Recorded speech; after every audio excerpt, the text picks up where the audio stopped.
afternoon. I'm Sean Yao and this is One News Now. The government is preparing for a worst-case scenario after the emergence of the Omicron COVID variant. To tell us more, we have Maricel Halili joining us live from Mandaluyong City. Hi, Mase. What measures are being rolled out as early as now to prevent the entry of this new variant into our borders?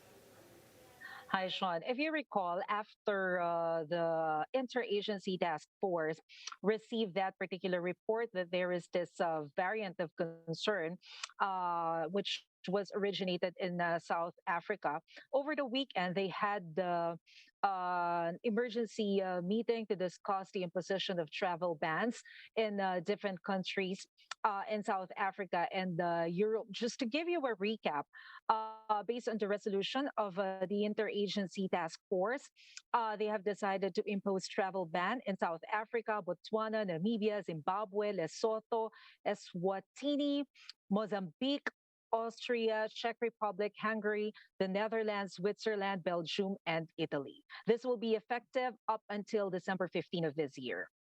Right. Now, apart from border control measures, Mase, what other measures should the government be looking to implement, or are they already looking to implement some measures in the near future? Well, so far, Secretary Nograles, the spokesperson of the Interagency Task Force, also the co-chair of that particular task force, said that they are actually strictly implementing the four-door policy. Four-door, it refers to four layers of security to ensure that that particular variant will not be a risk here in the country. The first door refers to the country of origin.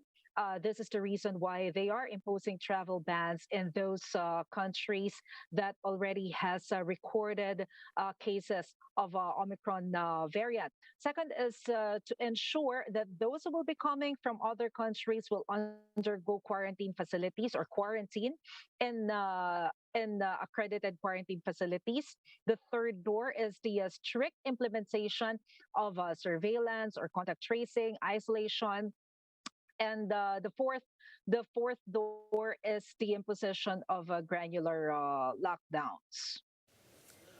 All right, and what will be the IATF's considerations with placing a certain country under a red list travel category? We actually asked that, Sean, to Secretary Nograles because it's actually a concern how come that Hong Kong is not included in the red list countries, considering that they have already listed a case of Omicron. Well, based on the explanation of Secretary Nograles, their first consideration if a country has a local transmission, that's the only time that they will include it in the red list. So far, Hong Kong doesn't have a local transmission. They have an imported case, and so far, the Interagency Task Force or the IATF is still satisfied with how the Hong Kong government is handling the situation. All right, and is the IATF also possibly looking to bring back the face shield policy with the threat of this new variant of concern? That's a possibility, Sean. This is an issue that needs to be discussed among the members of the IATF. So far, Secretary Nograles said that they still have to make a decision if they need to reimpose the mandatory wearing of face shield. But until now, they still don't have a decision yet. So Secretary Nograles just reminded the public that while they're still making a decision about the mandatory wearing of face shield, he is encouraging the public to wear it for extra protection.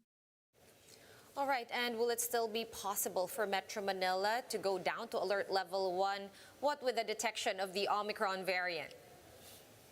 We still don't know for now, Sean. Secretary Nograles said that the members of the IATF is still finalizing the guidelines or the parameters before a specific area can be declared under alert level 1. And aside from that, they are still monitoring how serious this Omicron variant is. They still have limited information about this new variant from South Africa. So let's just wait and see what will be the decision of the IATF. Right, a lot of waiting and seeing. Thank you so much for those updates. Maricel Halili joining us live or via Zoom. Thanks, Maricel.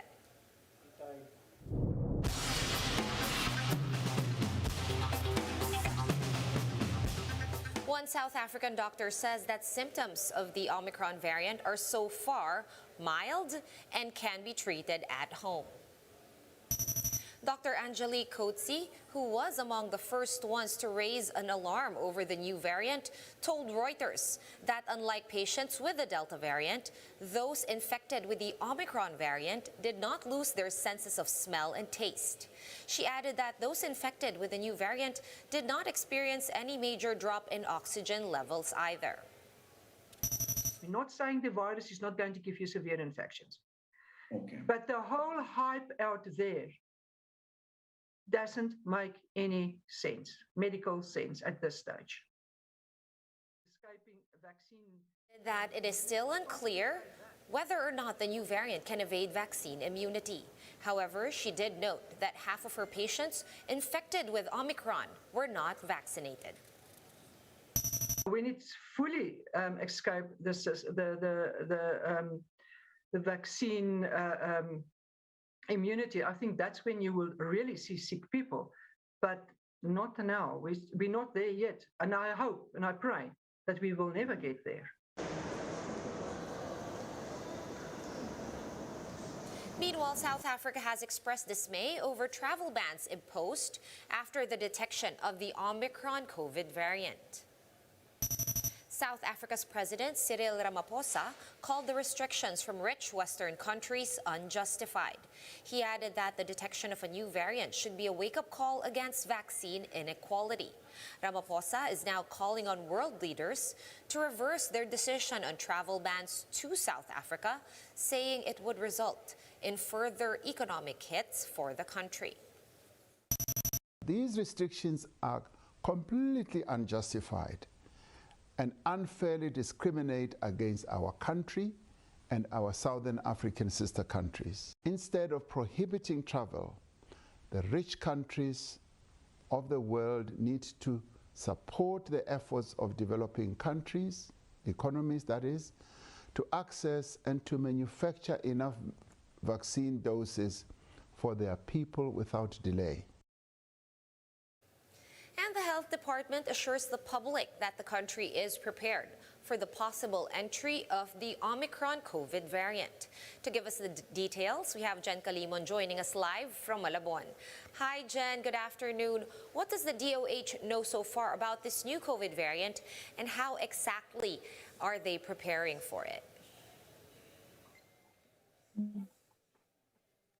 Hi, Sean. The Philippine Genome Center has the capacity to detect Omicron variant, but based on the samples they have sequenced, they have not yet detected any Omicron variant in either ROF or local case samples. The first confirmed case of Omicron was detected in a sample submitted in November 9. It was first detected in South Africa, Hong Kong, and Botswana, but now about 161 cases of Omicron have been detected in at least 14 countries. Omicron variant is said to be different compared to the previous variants of concerns. It has at least 50 mutations, 30 are in spike protein, and because of this nature, there is a possibility that Omicron is more transmissible than the other variants of concern. Sean? Right. Now, is there any particular age group that is at special risk for this new variant?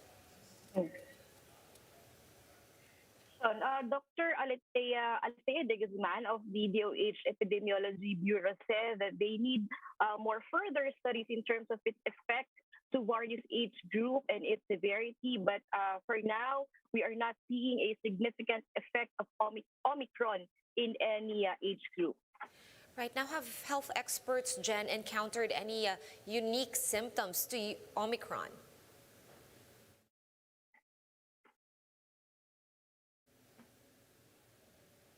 Jen? Hi. Well, Sean, in terms of symptoms, Dr. Alicia de Guzman said that there is no known symptoms or no known unique symptoms of Omicron so far. Its symptoms are the same as the other variants of concern, such as fever, flu, loss of smell, and fatigue. Right, and what do experts have to say about the possibility of Omicron, possibly evading vaccine immunity or, vaccine efficiency? Well, some Dr. De Guzman said that Omicron may somehow affect or decrease the efficacy of COVID-19 vaccines, just like the Delta variant, wherein vaccine efficacy percentage decreased as compared to the clinical studies. But it doesn't mean, Sean, that vaccines are useless because it can still somehow give protection from severe illnesses. Sean? Right, and back here at home, Jen, what does the DOH have to say on the possible return of the face shield? Well, Sean, because transmission is very low, the government is not mandating the use of face shields. It will only be mandatory for areas under alert level 5. But Dr. De Guzman said that LGUs, or if LGU sees that people are not compliant with the minimum public health standards, then they could impose additional restrictions as needed based on their local setting. So that includes wearing of face shields. Right, and with regard to testing and quarantine protocols, Jen, are there going to be any changes because of the emergence of Omicron?